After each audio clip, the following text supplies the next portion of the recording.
Dental records. Dental records are the second most common form of identifier. They are ubiquitous. When giving presentations to crowded rooms, I ask how many people have never been to the dentist. Out of 100 attendees, I may get 1 or 2 who raise their hands. How, then, can you explain why only an average of 4% of missing person cases have dental records on file? Dental identification takes longer than fingerprints, days to weeks. A forensic dentist has to be scheduled to come in and examine the body. No, we don't pay the dentist to sit around the office waiting for an unidentified body to be found.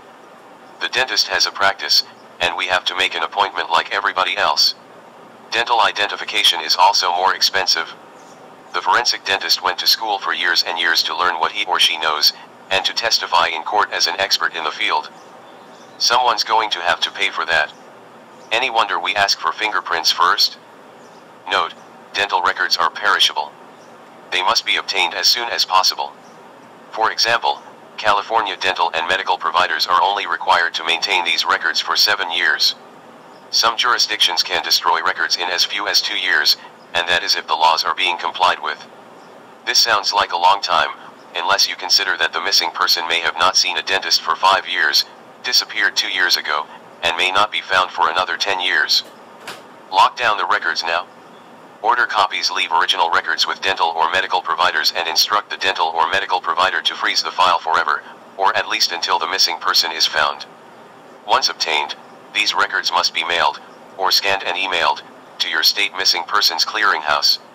For a list of missing person clearinghouses by state, refer to the National Center for Missing and Exploited Children website. The NCIC record must be updated to describe the availability of dental x-rays and charts, and the dental characteristics must be coded for entry into the NCIC record.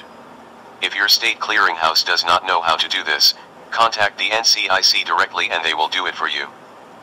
These dental characteristics in the NCIC are critical for the quick comparisons to rule out matches by a trained unidentified person investigator by comparing which of the missing person's teeth have modifications, fillings or other dental work, with the deceased person's, or unidentified living person's, teeth.